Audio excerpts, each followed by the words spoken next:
سورہ بنی اسرائیل کی پہلی آیت ابھی تلاوت کی گئی۔ اس آیت مبارکہ میں واقعہ معراج اور واقعہ اسراء کا تذکرہ ہے۔ ارشاد باری تعالی ہے، سبحان الذی اسریٰ بعبدہ لیلا من المسجد الحرام الی المسجد الاقصی۔ پاک ہے وہ ذات جو اپنے بندے کو ایک رات میں مسجد حرام سے مسجد اقصی تک لے گئے۔ کون سی مسجد اقصی؟ الذی بارکنا حولہ، جس کے ارد گرد ہم نے برکت رکھی ہے۔ اور اللہ تعالیٰ اپنے بندے کو کیوں لے گیا؟ لِنُرِيَهُ مِنْ آیاتنا، تاکہ ہم اسے اپنی نشانیاں دکھائیں۔ اِنَّهُ هُوَ السَّمِيعُ الْبَصِيرُ، بے شک اللہ خوب سننے والا ہے اور سب کچھ دیکھنے والا ہے۔ یہ آیت مبارکہ واقعہ معراج کو بیان کرتی ہے۔ اس آیت مبارکہ کے مطابق اللہ تعالیٰ نے اپنے حبیب حضرت محمد صلی اللہ تعالی علیہ وسلم کو رات کے کچھ حصے میں یہ لمبا اور طویل سفر کروایا، لہٰذا واقعہ معراج پر ایمان رکھنا فرض ہے۔ واقعہ معراج کا انکار قرآن مجید کی اس آیت کا انکار ہے۔ البتہ یہاں علماء میں، محققین میں ایک اختلاف ہوا۔ بعض لوگوں نے یہ کہا کہ رسول پاک صلی اللہ تعالی علیہ وسلم کی یہ معراج جسمانی نہیں تھی، بلکہ صرف روح کو لے جایا گیا تھا۔ یا بعض نے کہا کہ یہ خواب کی ایک شکل تھی، یا بعض نے کہا کہ زمین پر ہی آپ کو ان تمام چیزوں کا مشاہدہ کروایا گیا تھا۔ لیکن قرآن مجید کی اس آیت مبارکہ پر جب ہم غور کرتے ہیں تو ہمیں پتہ چلتا ہے کہ یہ سب خیالات غلط ہیں۔ حقیقت یہ ہے کہ رسول پاک صلی اللہ تعالی علیہ وسلم اپنے جسم مبارک کے ساتھ، اپنے بدن مبارک کے ساتھ، یعنی بدن اور روح دونوں کو اللہ جل جلالہ نے یہ سفر کروایا، مسجد حرام سے مسجد اقصی اور مسجد اقصی سے پھر آسمان دنیا، جنت اور دوزخ کا نظارہ، اور پھر وہاں سے واپسی۔ یہ سب کچھ جسم اور روح دونوں کے ساتھ ہوا ہے۔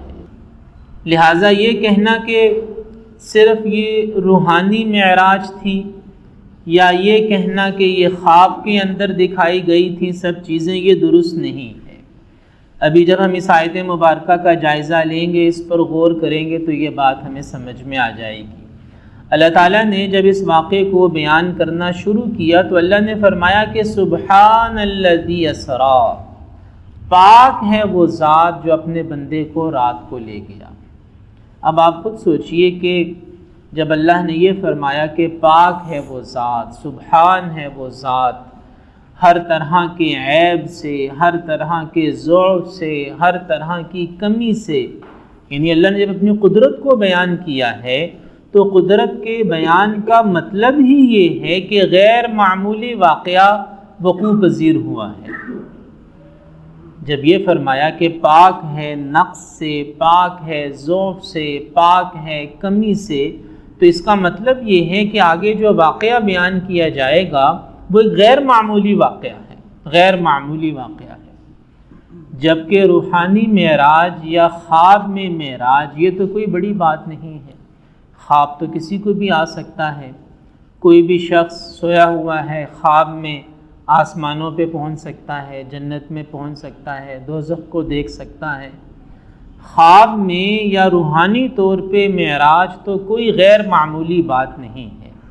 یہ غیر معمولی بات تبھی ہے جب جسم مبارک کے ساتھ ہو، اور چونکہ یہ غیر معمولی واقعہ تھا اس لیے اللہ تعالیٰ نے فرمایا کہ سبحان الذی اسریٰ بعبدہ لیلا، پاک ہے وہ ذات جو اپنے بندے کو، اور یہ جو بعبدہ کا لفظ ہے، بعبدہ اپنے بندے کو لے گیا، اس سے بھی پتہ چلتا ہے کہ یہ خواب نہیں تھا بلکہ جسم مبارک کے ساتھ آپ تشریف لے گئے۔ بعبدہ، اللہ اپنے بندے کو لے گیا، اپنے بندے کو لے گیا۔ اب یہ تو نہیں ہے کہ فرمایا تو جا رہا ہے کہ بندے کو لے گیا، اور ہم یہ کہیں کہ صرف روح گئی تھی یا صرف خواب میں دیکھا تھا، یہ تو بالکل ہی اس آیت کے مناسب نہیں ہے معنی۔ جب اللہ فرما رہے ہیں کہ اسریٰ بعبدہ، اللہ اپنے بندے کو لے گیا، تو اس کا یہی مطلب ہے کہ جسم اور روح دونوں کی یہ معراج تھی۔ یہ بات ہمیں سمجھنی چاہیے، اس بات پر ہمارا یقین ہونا چاہیے کہ آقا نامدار حضرت محمد مصطفیٰ مجتبیٰ صلی اللہ تعالی علیہ وسلم کی جو معراج تھی، یہ جسمانی معراج تھی، یعنی جسم اور روح دونوں کی معراج تھی۔ اور پھر یہ بھی ہے کہ معراج کا انکار کرنے والے زندیق ٹھہرے اور معراج کا اقرار کرنے والے صدیق کا لقب پایا۔ اب آپ خود سوچئے کہ اگر یہ محض روحانی معراج ہوتی اور ایک خواب ہوتا جس طرح خواب آتے ہیں، تو پھر مشرکین مکہ کو اس کا انکار کرنے کی کیا ضرورت تھی؟ خواب کا انکار کرنے کی کیا ضرورت تھی؟ چونکہ آقا نامدار حضرت محمد مصطفیٰ مجتبیٰ صلی اللہ تعالی علیہ وسلم نے ان سے یہ کہا تھا کہ میں نے سفر کیا ہے، میں اپنے جسم کے ساتھ گیا ہوں، اور پھر یہ بات چونکہ ان کی عقلوں نے تسلیم نہیں کی، لہٰذا انہوں نے انکار کر دیا، ان کی عقلوں نے تسلیم نہیں کی۔ وگرنہ اگر صرف خواب کی بات ہوتی یا روح کی بات ہوتی تو وہ کیوں انکار کر دیتے، یا اس معاملے کو کیوں اچھالتے، اور اس معاملے کی تصدیق پر سیدنا صدیق اکبر رضی اللہ عنہ کو صدیق کا لقب کیوں ملتا؟ تو یہ جسمانی معراج تھی، جسمانی۔ اور پھر جو لوگ یہ سوچتے ہیں یا یہ سوچتے تھے کہ جی یہ کیسے ہو سکتا ہے، اب چونکہ انسان یہ سوچتا ہے کہ یہ کیسے ممکن ہے کہ آقا نامدار صلی اللہ علیہ وسلم مسجد حرام سے چلے، مسجد اقصیٰ پہنچے، مسجد اقصیٰ سے چلے، آسمانوں کی طرف بڑھے، ساتوں آسمانوں کی سیر کی، جنت دوزخ کا مشاہدہ کیا، اللہ سے ملاقات ہوئی، انبیاء کرام علیہم السلام سے ملاقاتیں ہوئیں، نمازوں کا تحفہ ملا، اور پھر واپس بھی آ گئے فجر کی نماز سے پہلے پہلے۔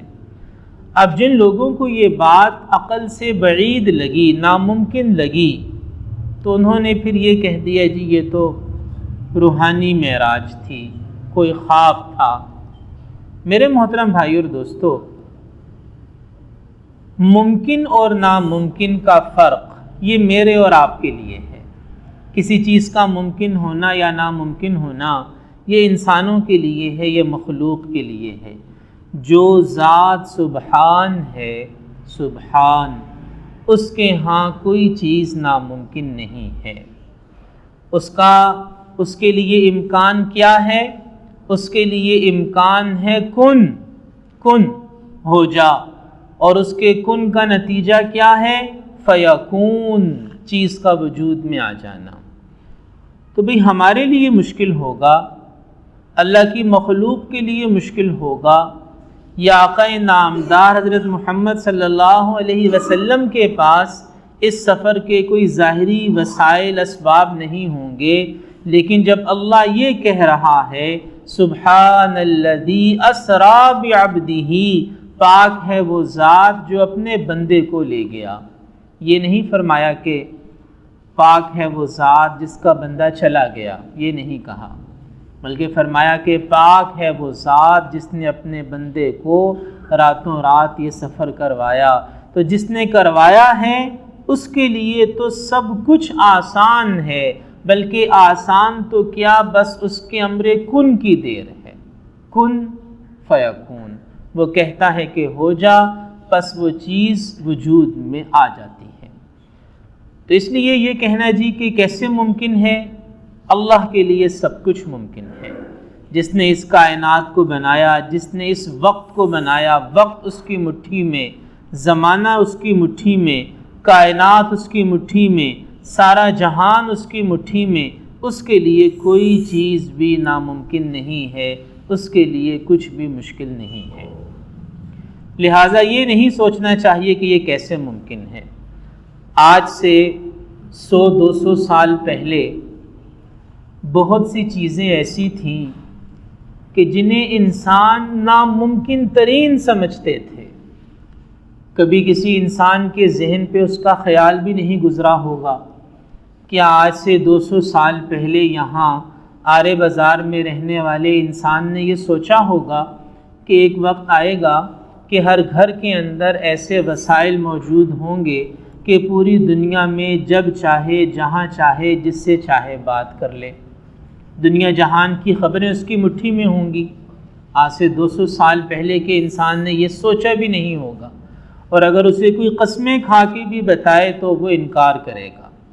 کبھی انسان نے آج سے 1000 سال پہلے یہ سوچا تھا کہ کبھی ایک وقت آئے گا کہ انسان چاند پہ بھی پہنچے گا؟ جب جہاز بھی ایجاد نہیں ہوا تھا اس زمانے میں اگر کسی سے یہ کہا جائے جی کہ ایک وقت آئے گا جو یہ چاند ہے اس چاند پہ انسان قدم رکھے گا، اور چاند سے بھی زیادہ دور ہے مریخ. ابھی پچھلے دنوں مریخ کی تصویریں بھی آ گئیں. انہوں نے ایک مشین کو بھیجا، اس نے تصویریں کھینچیں اور وہ تصویریں زمین پر پہنچ چکی ہیں. آج سے 1000 سال پہلے کا انسان کبھی ان چیزوں کا تصور نہیں کر سکتا تھا. آپ قسمیں بھی کھائیں وہ نہیں مانے گا کہ بھئی جب ایک انسان اڑ نہیں سکتا، زمین سے اوپر ہی نہیں جا سکتا، تو چاند تک کیسے پہنچے گا؟ لیکن اب چاند پہ انسان کا پہنچنا بھی ایک پرانا واقعہ ہو گیا. تو ہمیں سمجھ آئے یا نہ آئے، ہمیں یقین آئے یا نہ آئے، ہماری فہم میں یہ بات آئے یا نہ آئے، لیکن یہ ایک واقعہ ہے، یہ ایک حقیقت ہے کہ اللہ جل جلالہ نے حضرت محمد مصطفیٰ صلی اللہ تعالی علیہ وسلم کو ایک رات میں یہ طویل سفر کروایا کہ مسجد حرام سے مسجد اقصیٰ اور مسجد اقصیٰ سے آسمان دنیا اور وہاں سے 7 آسمان، نبیوں سے ملاقاتیں، اللہ سے ملاقات، جنت دوزخ کا مشاہدہ، اور پھر اسی رات میں واپس بھی تشریف لے آئے. یہ ایک حقیقت ہے جسے قرآن و سنت میں بیان کیا گیا ہے. اس موضوع پر انشاءاللہ مزید بات ہوگی. اللہ پاک ہم میں سے ہر ایک کو قرآن مجید کو سمجھ کر اس پر عمل کرنے کی توفیق عطا فرمائے.